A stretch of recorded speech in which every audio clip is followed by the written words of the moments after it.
Hello, happy Tuesday. It's your girl, hashtag JLone. And I'm coming at you live because it's time for me to do a video about learning. Let me move my camera over some. Hopefully y'all can see that. How are y'all doing today? Let me move my camera over some. Hold on. Let me move my camera over some. So y'all can see everything. Maybe right there. All right, perfect. So I got people watching, which is so exciting. Happy Tuesday. And it's a gloomy Tuesday here in Texas. It's just been kind of misty all day, and but we're here, we're alive, right? So I wanted to first talk to you guys about how, as a lender, we calculate debt to income. Because sometimes what happens is I'll get a phone call and maybe I can't get a person qualified, and the first thing they'll say is, well, I don't understand how I can't qualify for a home loan at $1,500, but I'm paying $1,800 in rent.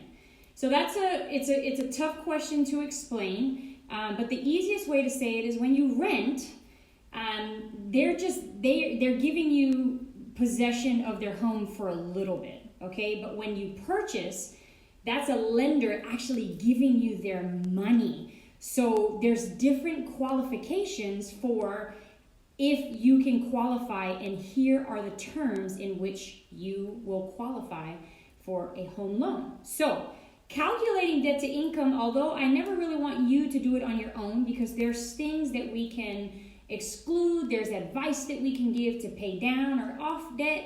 I am going to give you a brief understanding of how we calculate debt to income. Okay, so hopefully my words are right because I found out how to turn the words around thanks to my good friend Realtor Mike, who taught me how to switch it around. So the biggest thing you have to know is lenders, one, we use gross income. So we don't use what you bring home. We actually use your gross income, okay? And then we also use your total of your monthly debt payments. And when we say monthly debt payments, a lot of times people think we're using, if they owe $10,000 on a debt, we're using the $10,000. But we're actually not using the $10,000. We are actually using the payment associated with that $10,000, okay? So we take the total of the monthly debt payments. So if you have, 3 credit cards at $25 a piece and a car payment of $450, we add all of those together and that becomes your total of your monthly debts. Now, lenders use 2 ratios. One is your front end ratio, and your front end ratios is your total of your monthly debt payments that we just discussed divided by your gross income. Okay, and we'll work a scenario together here in a second. But your back end ratio, this is typically what lenders will approve you on, and we have caps at what that can exceed. Okay, so your back end is a total of all of your monthly debt payments plus your new total, and I underline total, mortgage payment. So the reason why I underline total, because total is your principal, your interest, your taxes, your insurance, any mortgage insurance, and not to forget any HOA fees associated with that property. So it's very important that if you're searching for a home and one comes up that has an HOA fee, that your loan officer knows that, because some HOAs can be very expensive, and especially if you're buying like a condo or a townhome where their fees are higher, it's important to know what that HOA fee is, because that is calculated as a part of your total monthly payment. Now, as a lender, we don't pay your HOA fees for you, but we do need to calculate that as a part of your debt to income, and it could disqualify you if we are not made aware of what that HOA is until after you've already signed a contract. Now, you already know JLone I don't get down with wanting or my borrowers to ever lose money in any transaction. So I try to do my due diligence up front and find out this information. So to the scenario of the borrower who says, hey, I'm renting and I pay $1,800 a month, but you can't get me approved for $1,800 a month. I don't understand how that works. So we're going to do a quick scenario together, because your back-end ratio typically, I'm not saying that some lenders or some programs don't allow you to go higher, but for best case scenario today, we're going to use 50% as the back-end ratio that we're not going to exceed. Now, again, do some programs allow you to go over 50% debt to income? Absolutely, but I'd be wrong if I didn't tell you that that would require that it's a really good file, meaning credit scores are good, job history is good, reserves are becoming more and more important, and reserves are how much money do you have left over after you close on your home, okay? Do you have 1 month's reserves of principal, interest, taxes, and insurance? Do you have 2 months reserves, principal, interest? So when you go over 50%, when you run it through automated underwriting, or if it comes down to an underwriter exception or compensating factors, they're going to want to see how much money do you have left over. So for purposes, we're going to go to 50%. So here's how we're going to calculate it. Let's just say, I'm going to switch sides here. Let's say you have 2 credit cards at $25, okay? So we're just going to say credit card, $25, and then another credit card, $25. And then most people have 3, so we're going to say this last credit card has a payment of $50, okay? So if we add all these together, this is $100 in credit card payments, all right?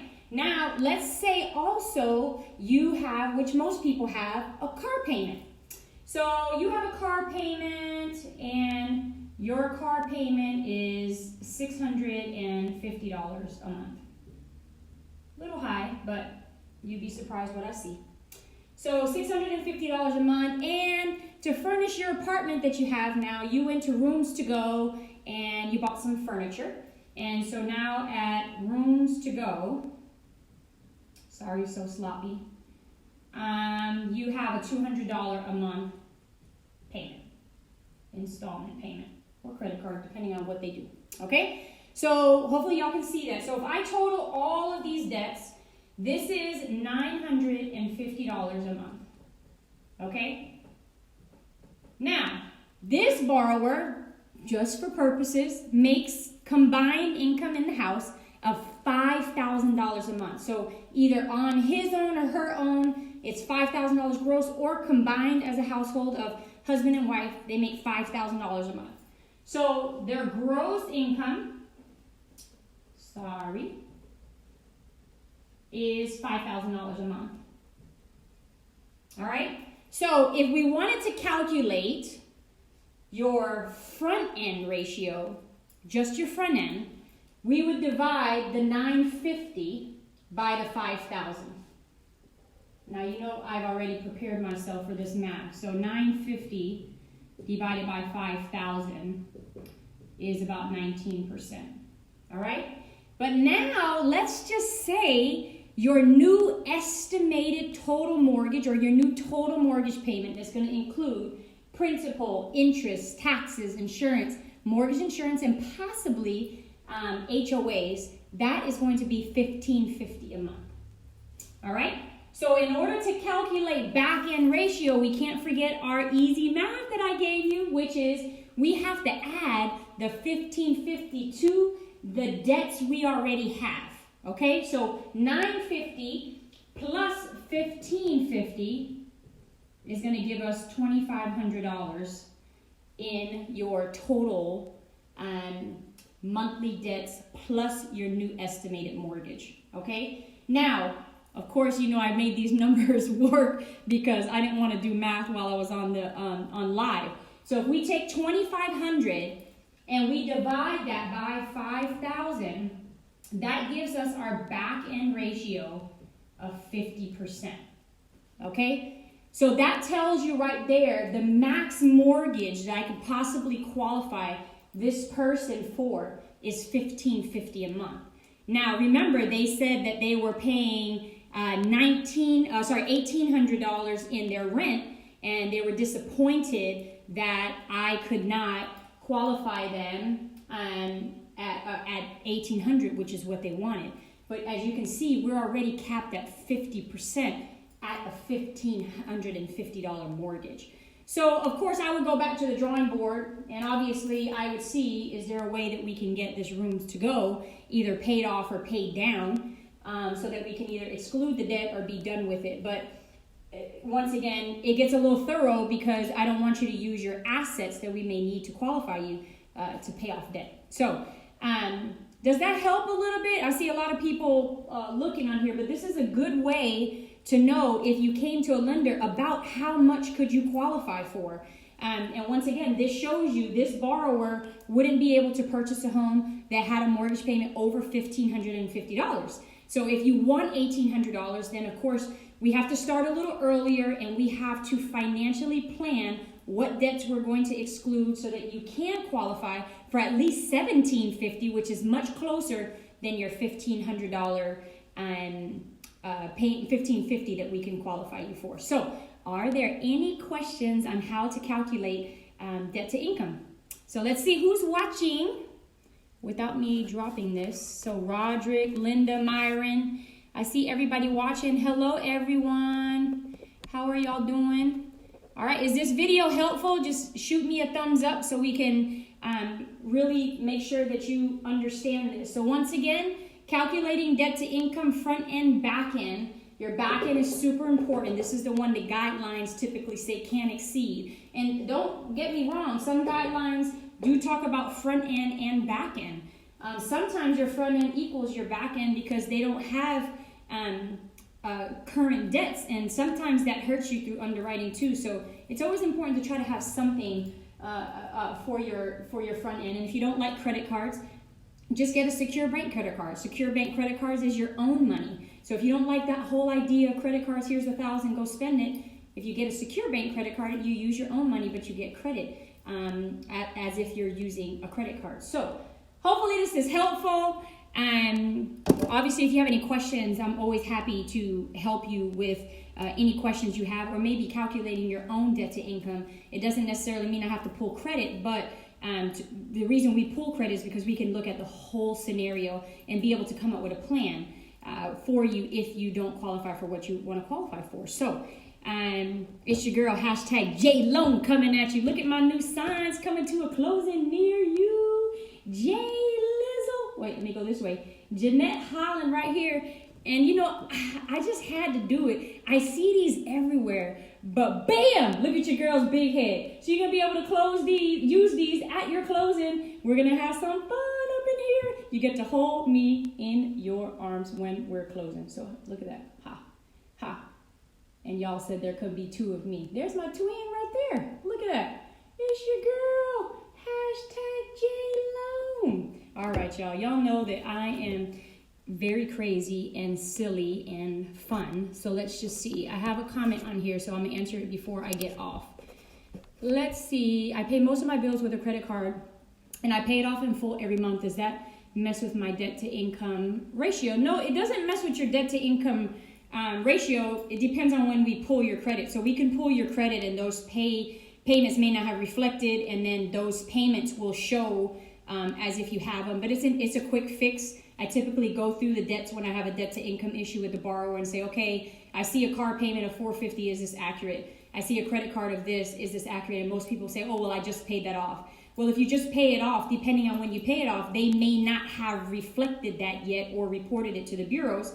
And so it will still show. But it's something very simple. We do a credit supplement. We'll show it down to zero. Now, I will say this because I like to be very thorough.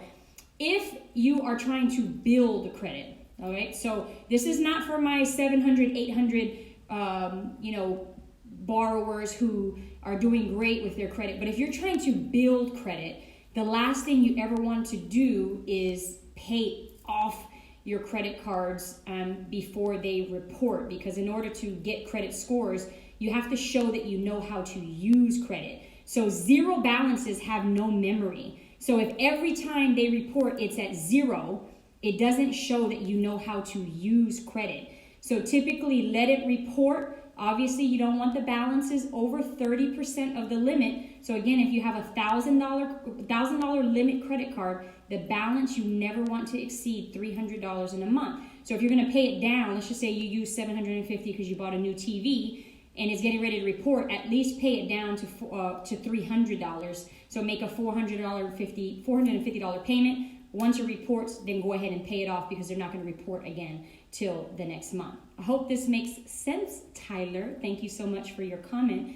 Of course, if I can help you, inbox me. I give y'all my cell phone number all the time. You can text me anytime, 817-601-5456. You can find me on any social media outlet. Have Facebook Business. Go like my page right now. Go like #JLoan right now. You can find me on Instagram, LinkedIn, Twitter, and then I have 3 pages: a personal page, Jeanette Holland, JLoan, and then at Jeanette, the loan officer. So if I can help you with anything, it's the end of the year. You want to start it off right. You want to refinance. Rates are still great. Do you want to purchase a home before the new year? The good thing about it is if you purchase a home now, you close in December, your first payment isn't until February 1st. Okay, so you skip a month.